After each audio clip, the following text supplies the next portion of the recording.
What's up, everybody? Brian Elwood. Welcome back to the Virtual Real Estate Investing Podcast.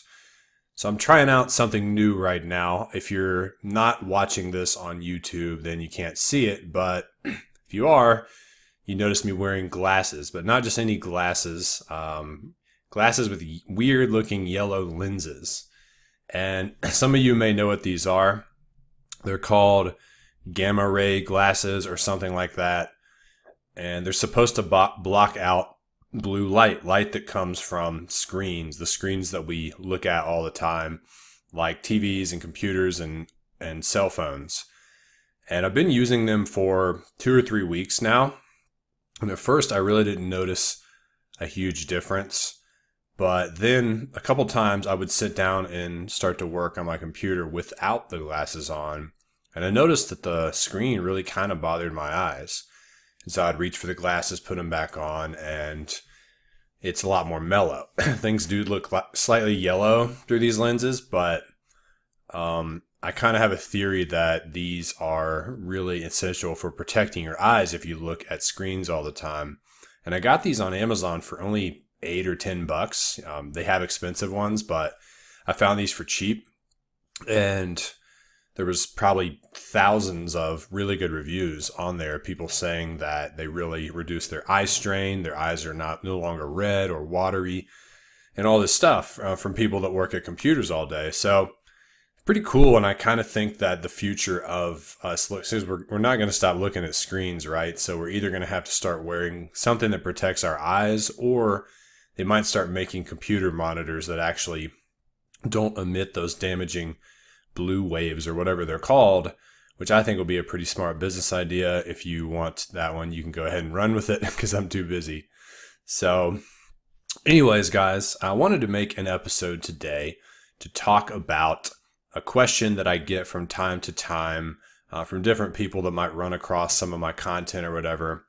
And the question is, if I'm so successful, if what I teach works so well, right, becoming financially free through buying houses, then why in the heck do I need to teach? Why do I have this education business? Why am I even selling anything beyond just, my doing flips? Why shouldn't I just give everything away for free? All that kind of stuff, right? I think you kind of understand what these people are trying to ask. And to be honest, I think it's a pretty good question, because if I'm being completely candid, I've thought this before too. I've seen ads where a guy's talking about how you can make tons of money trading stocks.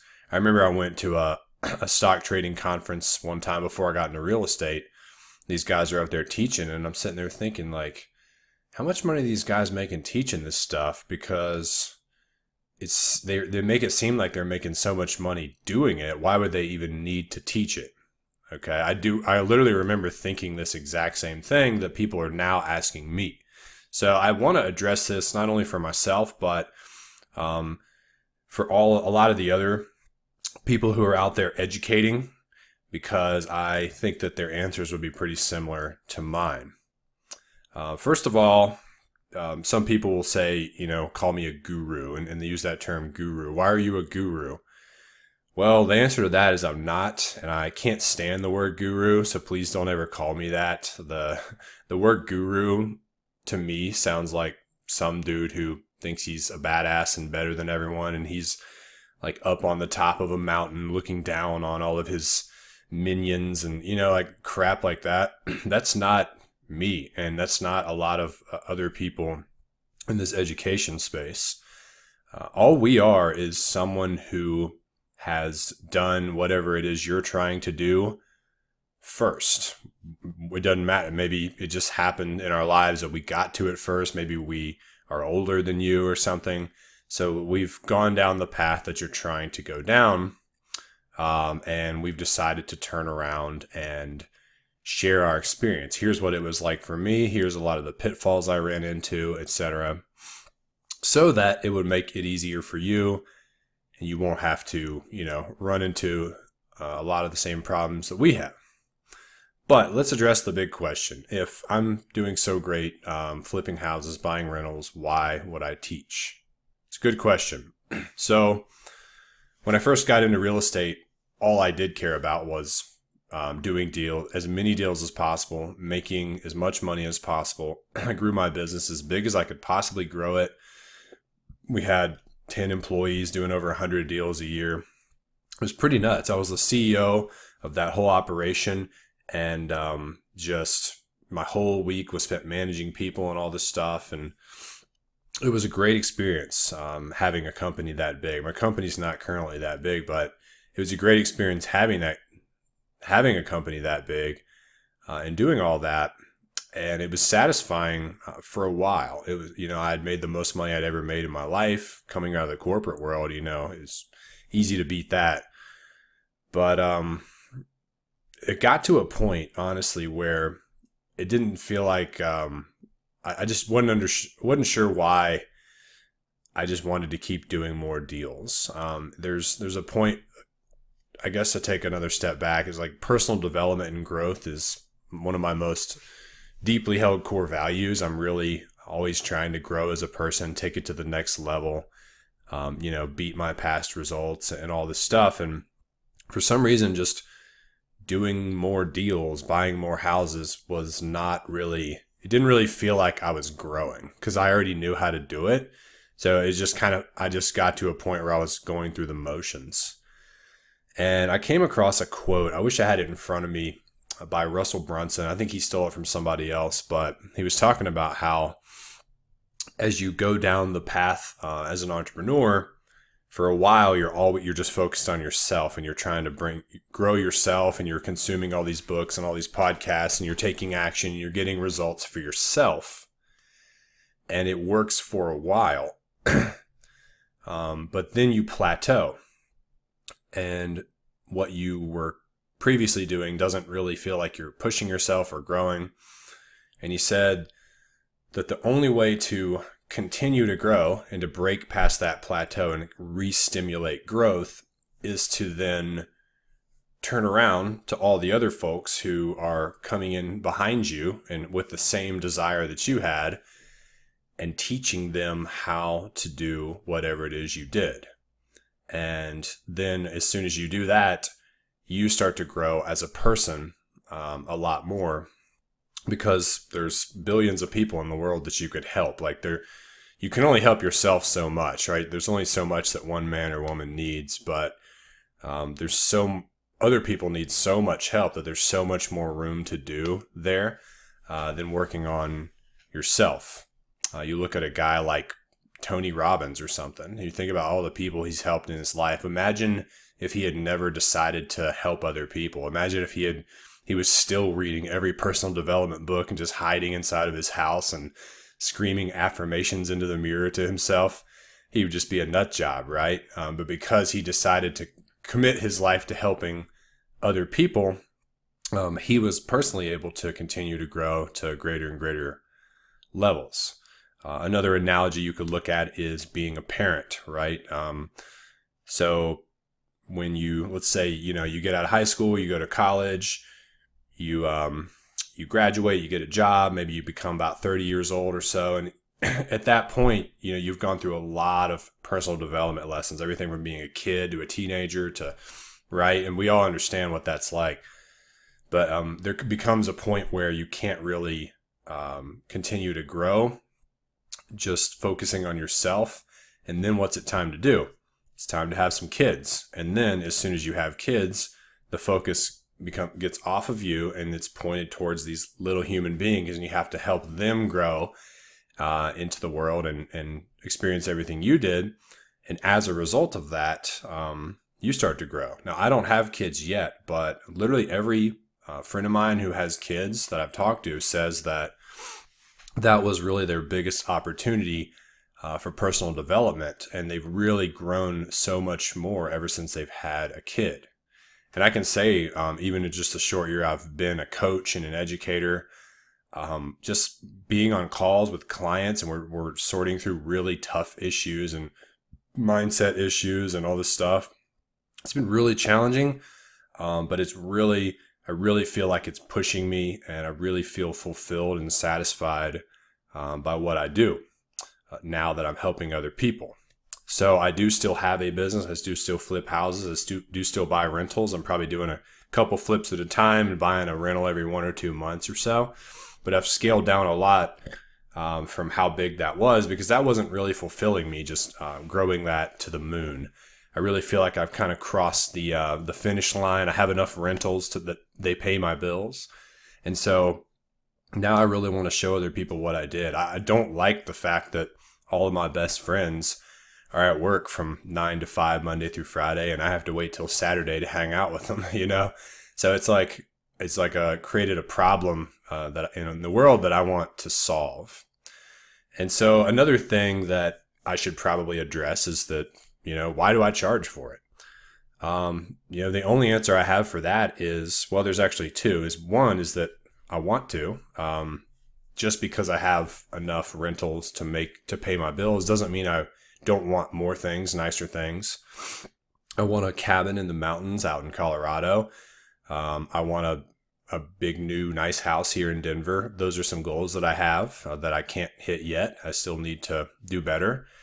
And, you know, money is kind of like a scorecard for businesses. It's one of the scorecards. It's not the most important one, but money is it's one way that you track how well you're doing. And me being wired as an entrepreneur, I need to always grow and improve. And I just would never want to start a nonprofit. It just feels like there'd be like a choke collar on the business's growth.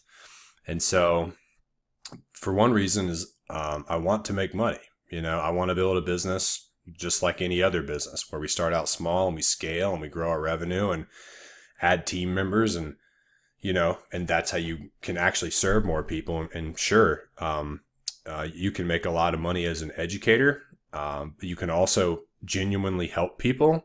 To me, that is a real win-win if you have the itch to teach in the first place, which I always have. I actually went to college to be a professor. And then when I was close to graduating, I realized that professors only make 30 or 40 grand a year.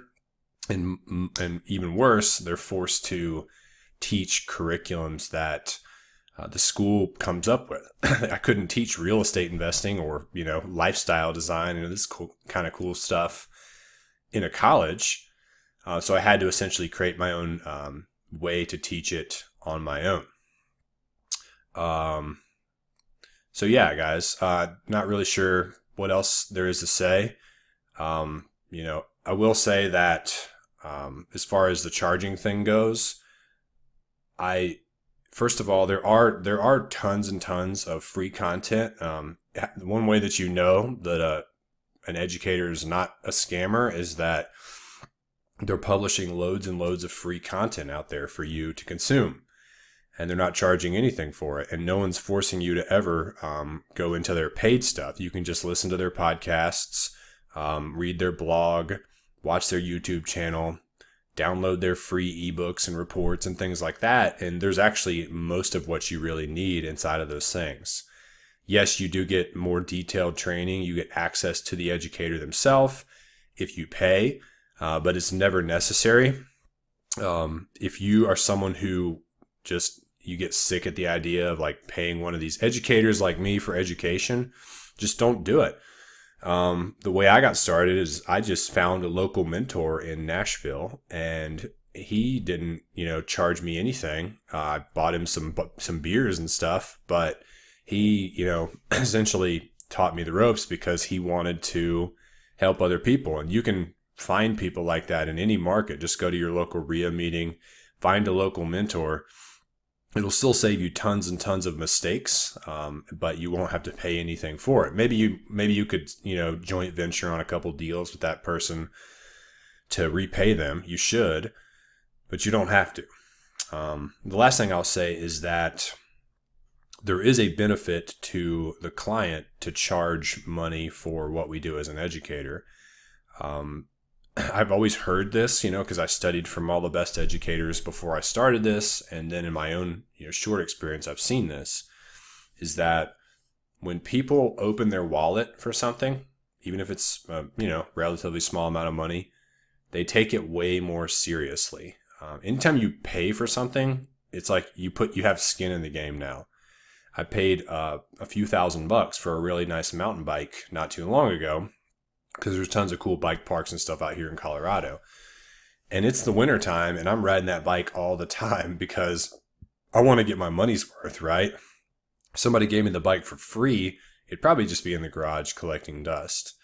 And there's tons and tons of free content out there, but most people don't do anything with it. Tim Ferriss had a saying that if information was what made you rich, he said if information was all we needed, everyone would be a billionaire with a six-pack. And it's true. So it's really about like just initiating you to take action on the stuff that's out there. And if someone opens their wallet and pays me $1,000 or something to join our program, and they get all the training they need, they get group coaching sessions with me and everything, they're way more likely to actually show up to those sessions and to go through the training and to take action because they want to get a return on that $1,000 that they spent. If nobody feels bad about not listening to every podcast or reading every blog, because there's no risk in not doing so. It didn't cost you anything either way. So I pay a lot of money to my own coach, more than I charge for sure. And I do it so that I'll have skin in the game. I'm all in when I write those checks and pay his invoices. So just, consider that, guys. Like, free content is great as long as you are enough of a self-starter to really take action. You don't need a coach. You don't need any extra skin in the game. You have enough motivation. Maybe the situation you're in is painful enough where you're going to, take action anyways. Go for it. Just listen to my podcast. Don't ever buy anything from me. I'm totally cool with that. I really am. I'll make enough money, in this business to survive, anyways. And I only want, you to kind of come in and consume wherever feels good for you. So I hope that maybe answers the question a little bit as to why I teach, why other people teach. I have a lot of buddies that are educators, and I've spent time with them one-on-one, and I can see that they have big hearts. They really want to help people. They really want to get through to people. They like teaching because it's actually fulfilling to do something where you help other people. That's why all these guys started out as investors, and then they said, you know what, this is not all that fulfilling. How can I make it fulfilling? Well, I got to help other people. Well, what do I know how to do? I know how to invest in real estate. So I'll help other people invest in real estate. A lot of these guys are really pouring their hearts into what they do, and yet they're getting beat up in like comments and messages and emails from people who are just ticked off at them for some reason. And, none of us really understand why everyone's so pissed off that we're putting out content for free and then we're eventually charging for, more detailed information.